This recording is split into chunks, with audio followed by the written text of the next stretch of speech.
आप सभी को नमस्कार। आज का जो वीडियो है वो बहुत ही ख़ास है और इस वीडियो को मैं हिंदी में बना रहा हूँ क्योंकि मैं चाहता हूँ कि ये वीडियो ज़्यादा से ज़्यादा लोगों तक पहुँचे। इसीलिए मैं सिर्फ़ इंग्लिश या अवधी का इस्तेमाल नहीं कर रहा हूँ। तो आपको ये जान के शायद अचंभा होगा कि अवधी भाषा सिर्फ़ भारत में ही नहीं बल्कि कुछ और भी देशों में बोली जाती है। अब ये कैसे हुआ, ये हम आज आपको इस वीडियो में बताएँगे। तो अवधी भाषा अलग-अलग देशों तक कैसे पहुँची? आज हम इस पे चर्चा करेंगे। तो ये आप भारत के उत्तर प्रदेश का नक्शा देख सकते हैं। आप जानते हैं कि अवधी भाषा भारत के उत्तर प्रदेश के अवध इलाके की भाषा है। अब अवध के जो डिस्ट्रिक्ट हैं आज की डेट में वो हैं रायबरेली, सुल्तानपुर, अयोध्या, लखनऊ, गोंडा, बहराइच, बलरामपुर, सीतापुर, प्रतापगढ़, अमेठी, कुछ हद तक जौनपुर भी। जौनपुर क्योंकि थोड़ा-सा बनारस से भी मिल जुड़ा हुआ है, तो थोड़ा-सा जो जो पूर्वी जौनपुर है वहाँ पे भोजपुरी भी बोली जाती है कुछ हद तक, और जो पश्चिमी जौनपुर है वहाँ पे अवधी भी बोली जाती है। थोड़ा-सा यही ऐसे ही कुछ मिर्ज़ापुर के साथ भी है। ठीक है, तो आगे बढ़ते हैं। अब यहाँ पे जो निवासी थे हमारे देश में, जो अवधी बोला करते थे, अंग्रेज़ों के समय यानी कि आज़ादी से पहले कई ऐसे लोग थे जिनके पास खुद की ज़मीन नहीं थी। वो दूसरों के खेतों में मज़दूरी किया करते थे, या कई और भी लोग थे जो उतने समृद्ध नहीं थे, उनके पास उतने पैसे नहीं थे। थोड़े-से आप उनको गरीब समझ सकते हैं। वो लोग अंग्रेज़ों के द्वारा एक एग्रीमेंट पे साइन करके कुछ अलग देशों में काम करने जाते थे। अब ये कैसे होता था, मैं आपको थोड़ा इसके बारे में बता देता हूँ। तो दुनिया भर से क्या है, दास प्रथा जो थी, दास प्रथा जिसमें लोग अपने पास गुलाम रखते थे काम करने के लिए, वो खत्म हो चुकी थी। तो एक नई प्रथा शुरू हुई थी जिसमें जो मज़दूर थे उनको कुछ अधिकार भी प्राप्त थे, यानी कि ये थोड़ा-सा एक बेहतर जीवन उनको देने का प्रयास था, जिसमें उनके साथ एक एग्रीमेंट साइन किया जाता था, जो कि एक कुछ समय के लिए निर्धारित होता था, 4 साल, 5 साल या 6 साल या जो भी उसकी अवधि रहती हो, जिसके बाद वो मज़दूर जो थे वो फ्री होते थे। अच्छा, अब भारत के जो हमारे अवध इलाके के जो मज़दूर थे, जो लोग थे, जिनके पास खुद की ज़मीन नहीं थी, अंग्रेज़ों के द्वारा उनको कुछ ऑफ़र दिए गए कि भैया आप चाहो तो हमारे पास और भी कई देश हैं जहाँ पे मज़दूरों की आवश्यकता है। आप हमारे साथ एक अनुबंध साइन कीजिए और उन देशों में जाके मज़दूरी कीजिए और पैसा कमाइए।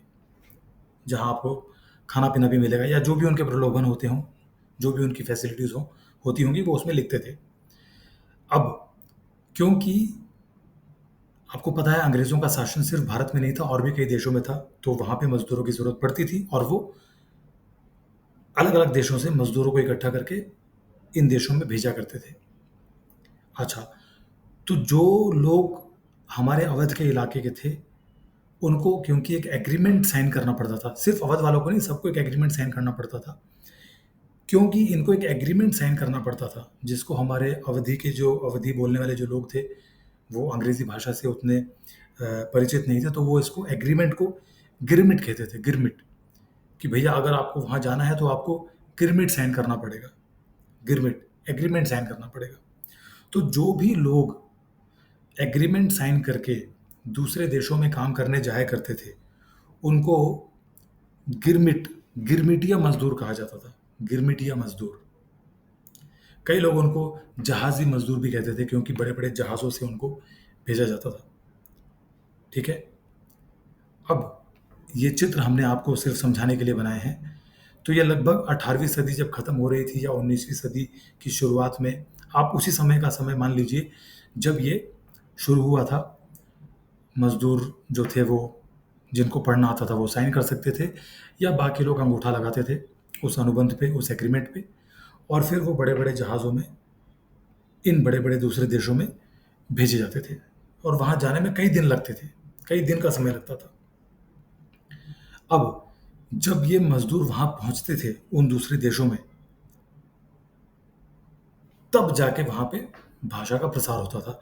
मैं आपको थोड़ा-सा बताना चाहूँगा कि कुछ देशों में जिन जिन देशों के नाम हमें मुख्य रूप से पता है जहाँ पर मज़दूर भेजे जाते थे। तो आप देखिए कि हमारे अवध के इलाके से मज़दूर गुयाना भेजे जाते थे, जो कि दक्षिणी अमेरिका में है, आप देख सकते हैं। इसके अलावा सूरीनाम भेजे जाते थे, जो कि गुयाना के बगल में ही है। एक और देश है जो कि गुयाना और सूरीनाम के पास में ही है, जिसको ट्रिनिडैड एंड टोबैगो कहा जाता है। वहाँ भी कई अवधी भाषी लोग भेजे गए थे। इसके अलावा भारत भर से लोग और अवधी भाषा के लोग भी, सिर्फ अवधी ही नहीं, भोजपुरी भाषा के लोग भी मॉरिशस मॉरिशस भी भेजे गए। और यही नहीं, इसके अलावा फिजी भी भेजे गए। ठीक है। तो अब जब इतने सारे अवधी और भोजपुरी भाषी लोग इन देशों में गए तो वहाँ हुआ क्या? जाहिर है, जब इतने सारे लोग वहाँ जाएंगे तो वो आपस में बातें करेंगे। अब अवधी और भोजपुरी भाषाएं ऐसी नहीं है कि एक दूसरे से बहुत अलग है। जिसको अवधी पता है वो भोजपुरी समझ सकता है, उसी प्रकार जो भोजपुरी जानता है वो अवधी भी समझ सकता है। लेकिन हुआ क्या, जब इन दो भाषाओं के लोग आपस में मिले या और भी कुछ भाषाओं के, तो धीरे धीरे एक नई भाषा का जन्म हुआ। जैसे मैं फिजी की बात करूं, तो फिजी अगर आप किसी की सुनेंगे तो आपको काफ़ी हद तक उसमें भोजपुरी ज़्यादा नज़र आएगी। भोजपुरी और थोड़ी सी खड़ी बोली, थोड़ी सी अवधी भी आपको सुनाई पड़ सकती है। तो जो नई भाषा बनी इन सभी भाषाओं के मेल से, उसे फिजी हिंदी या फिजियन हिंदी या कि फिजी बात भी कहा जाता है, जो आज भी फिजी की बहुत प्रचलित भाषा है। उसी प्रकार जब अवधी भाषा के लोग कैरिबियाई देशों में गए, कैरिबियाई देश यानी कि गुयाना, सूरीनाम, ट्रिनिडैड एंड टोबैगो, जब यहाँ गए तो यहाँ पर क्या हुआ कि यहाँ पे कई अफ्रीकी मूल के भी कई मजदूर ऑलरेडी प्रेजेंट थे। तो यहाँ भी जब भाषाएं मिली आपस में तो एक नई भाषा का जन्म हुआ, जिसे हम कैरिबियन हिंदुस्तानी कहते हैं। उसी प्रकार जब हमारे अवधी या भोजपुरी बोलने वाले लोग जब मॉरिशस गए तो वहाँ की भी जो मूल भाषा जो अवधी या भोजपुरी थी उसमें थोड़ा परिवर्तन आ गया। और वहाँ पर आज अगर आप सुनेंगे तो आपको वो काफ़ी हद तक हिंदी जैसी लग सकती है, जिसमें कुछ शब्द भोजपुरी के भी हो सकते हैं, कुछ शब्द अवधी के भी हो सकते हैं। और इसीलिए आप देखेंगे कि इन सभी देशों में हिंदी गाने भी सुने जाते हैं, खासकर फिजी में तो सुने जाते हैं और मॉरिशस में भी सुने जाते हैं।